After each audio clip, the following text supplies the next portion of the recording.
તમારા બધાનું મારી ચેનલ પર સ્વાગત છે। તો આજે આપણે બનાવીશું સેવ ટામેટાનું શાક, એકદમ ટેસ્ટી અને આને બનાવવું એકદમ સરળ છે। તો એના માટે મેં 4 ટામેટા લઈ લીધા છે, જેને મેં સારી રીતે ધોઈ લીધા હતા। તો એક ટામેટાને આપણે સાઈડમાં રાખવાના છે અને 3 ટામેટાને આપણે સમારી લઈશું। તો હવે આપણે ટામેટાને ઝીણા ઝીણા સમારી લઈશું।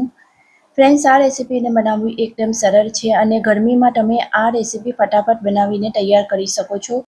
ફક્ત 10 મિનિટમાં તમારી સબ્જી બનીને તૈયાર થઈ જશે। અત્યારે વધારે પ્રમાણમાં ગરમી પડી રહી છે, તો ગરમીમાં વધારે સમય સુધી કિચનમાં રોકાવાનું કોઈને ગમતું નથી। તો આ રીતની ફટાફટ બની જાય તેવી રેસીપી તમે બનાવીને તૈયાર કરી શકો છો, જે ખાવામાં એકદમ ટેસ્ટી લાગે છે અને દરેક ગુજરાતી ઘરમાં આ રેસીપી બને જ છે અને બધાને જ પસંદ આવે છે।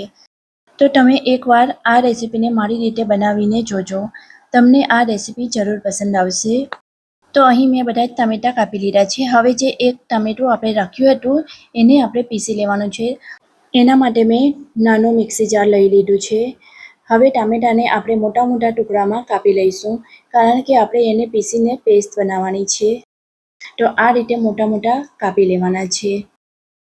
ફ્રેન્ડ્સ, તમે મારી ચેનલ પર પહેલી વાર આવ્યા હોય તો ચેનલને સબસ્ક્રાઈબ જરૂર કરજો અને બેલ આઇકનને બી પ્રેસ કરી દેજો, જેથી આવનારી નવી રેસિપીસની નોટિફિકેશન તમને જલ્દીથી મળી જાય।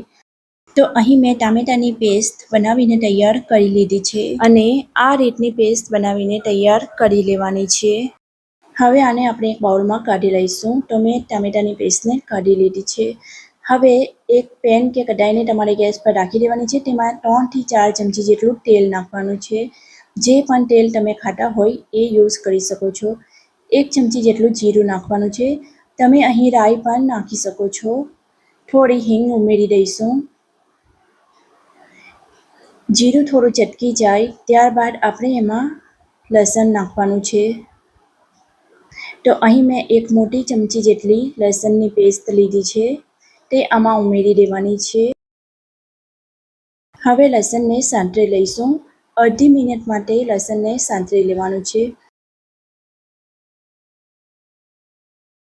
લસણ શેકાઈ ગયું છે, હવે વધારે નથી શેકવાનું। હવે આપણે આમાં 1 ચમચી જેટલું બેસન નાખીશું। આ રીતે બેસન ઉમેરવાથી શાકમાંથી પાણી અલગ નહીં થશે। હવે આપણે જે ટામેટાં કાપીને તૈયાર કર્યા હતા તે આમાં નાખી દેવાના છે।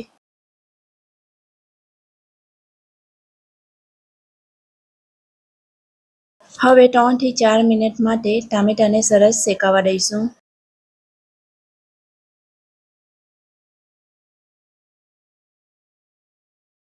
સ્વાદ પ્રમાણે મીઠું ઉમેરવાનું છે।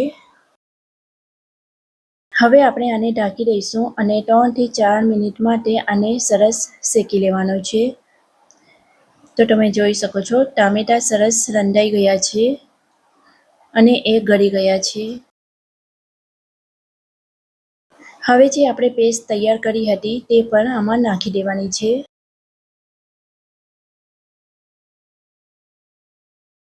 આ રીતે થોડી પેસ્ટ બનાવીને નાખવાથી સબ્જી એકદમ ટેસ્ટી બને છે અને પાણી પણ છૂટું નથી પડતું। હવે આપણે એને ફરી પાછું ઢાંકી દેવાનું છે અને 2 થી 3 મિનિટ માટે એને ચડવા દેવાનું છે।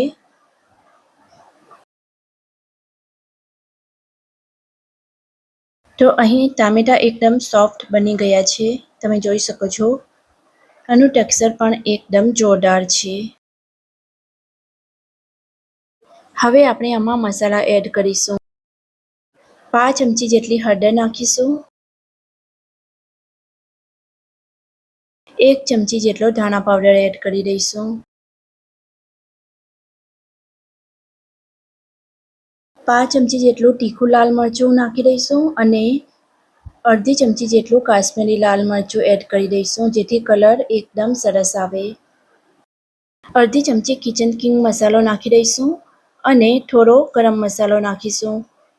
ગરમ મસાલો તમે વત્તા ઓછા પ્રમાણમાં નાખી શકો છો। હવે આ બધી વસ્તુને સરસ મિક્સ કરી લેવાની છે અને ગેસની ફ્લેમને મીડિયમ જ રાખવાની છે। તો તમે જોઈ શકો છો સરસ કલર આવી ગયો છે અને ટામેટાં પણ એકદમ સરસ સોફ્ટ થઈ ગયા છે।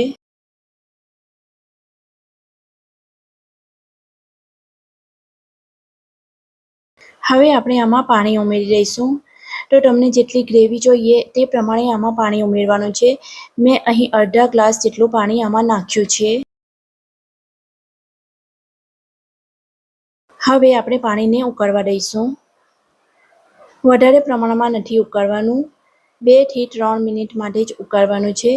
મેં થોડું પાણી આમાં વધારે નાખ્યું છે.